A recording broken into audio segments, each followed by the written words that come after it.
बिस्मिल्लाहिर्रहमानिर्रहीम। Benazir income support programme की तरफ से जो है ना एक चौथा नया प्रोग्राम शुरू किया गया है, बेनज़ीर नशोनुमा, जिसमें DHQ जंग और हर THQ जंग में जो है ना काउंटर कैंप कर दिया गया है, जिसमें बेनिफिशरीज़ की प्रेगनेंट बेनिफिशरीज़ और छोटे बच्चों के लिए, इन्फेंट्स के लिए जो है ना फ्री मेडिसन, फ्री खुराक वो दस्तियाब है। तो मैं मीडिया के तवज्जुह से ये अपना मैसेज पूरे जंग में देना चाहता हूँ कि वो हर DHQ में जाएँ, बेनिफिशरीज़ और प्रेगनेंट बेनिफिशरीज़ और छोटे बच्चों वाली वहाँ से फ़ायदा उठाएँ, इलाज करवाएँ और इस स्कीम से फ़ायदा उठाएँ। अल्हम्दुलिल्लाह ज़िले जंग में बेनज़ीर तलीमी वजीफ़ा के लिए NCAD की टीम ने 3 लाख से ज़्यादा हमारे CMs ने बच्चे एनरोल किए और पाकिस्तान टॉप किया है। इसी तरह रजिस्ट्रेशन भी फ्री ऑफ कास्ट हो रही है और बेनज़ीर कफ़ालत की इमदाद जो नेक्स्ट ट्रांच हम जून में तकसीम कर रहे हैं 9,000 फ़ी बेनिफिशरी के हिसाब से, वो भी बिल्कुल फ्री है।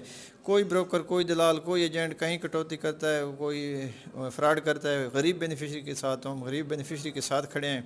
DPO जंग, DCO जंग, DG पंजाब, मिनिस्टर साहबा, सारे लोग हम इस करप्शन के ख़िलाफ़ हैं और उनके ख़िलाफ़ सख्त कानूनी कार्रवाई की जाएगी। किसी की ब्लैक मेलिंग में नहीं आएंगे इंशाल्लाह। ईमानदारी ट्रांसपेरेंसी से जंग में काम जारी है।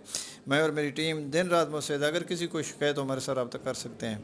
मतलब कि सानुल्लाह कंबो, डिप्टी डायरेक्टर BISP ज़िला जंग।